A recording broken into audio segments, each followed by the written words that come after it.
Hi everyone, my name is Bridget and welcome to my channel.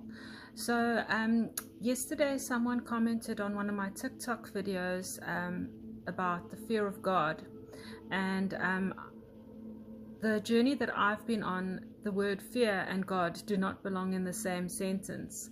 Although I understand the sentiment in which it was said, I'd just like to elaborate on why I say fear and God do not belong in the same sentence. So let me begin. There came a time on my journey, a moment where something inside me broke, not in weakness, but in revelation. I realized something that shook everything I thought I knew. Fear and God do not belong in the same sentence. Not the God I've come to know, not the God revealed through Jesus. Because the God I've encountered is love. Not control, not intimidation, not fear-driven obedience. Love. And Jesus didn't whisper this truth, he lived it. In John 14 verse 27 he says, "Peace I leave with you. My peace I give to you. I do not give to you as the world gives. Do not let your hearts be troubled and do not be afraid." Do not be afraid. That wasn't a suggestion. That was a revelation of the nature of God, because fear does not come from him.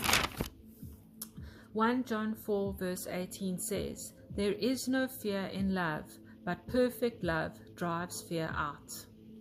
Meaning, whatever fear is ruling, love has not been fully, wherever fear is ruling, love has not been fully realized.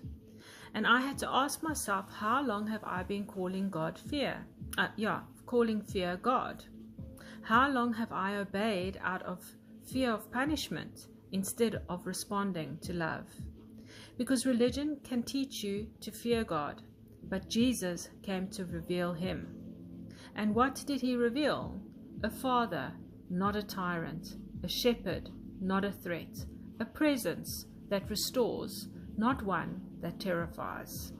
When Jesus walked the earth, people didn't run from him in fear, they ran towards him.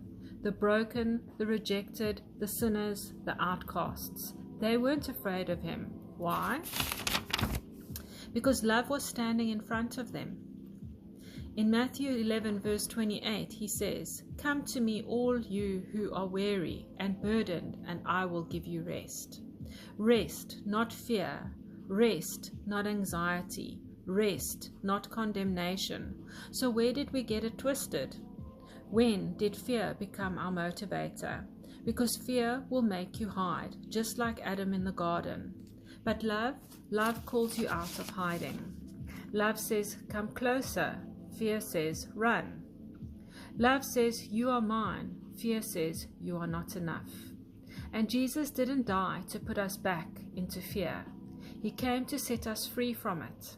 In Luke 12 verse 32 he says, "Do not be afraid, little flock, for your Father has been pleased to give you the kingdom."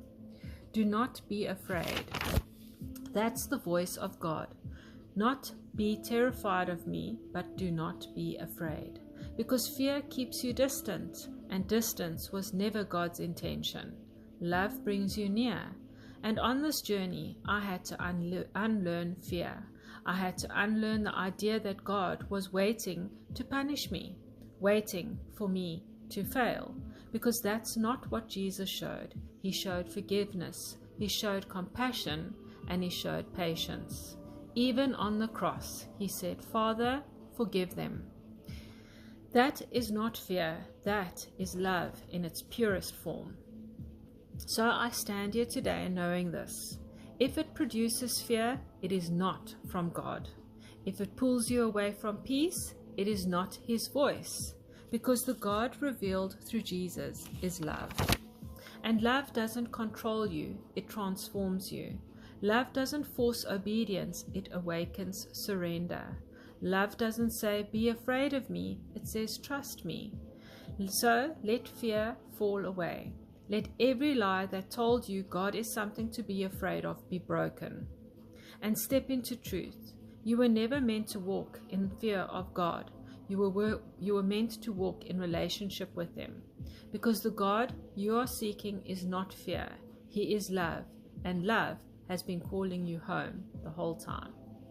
So as you can see, God is only love, and the God that the church has taught us is the God that man made.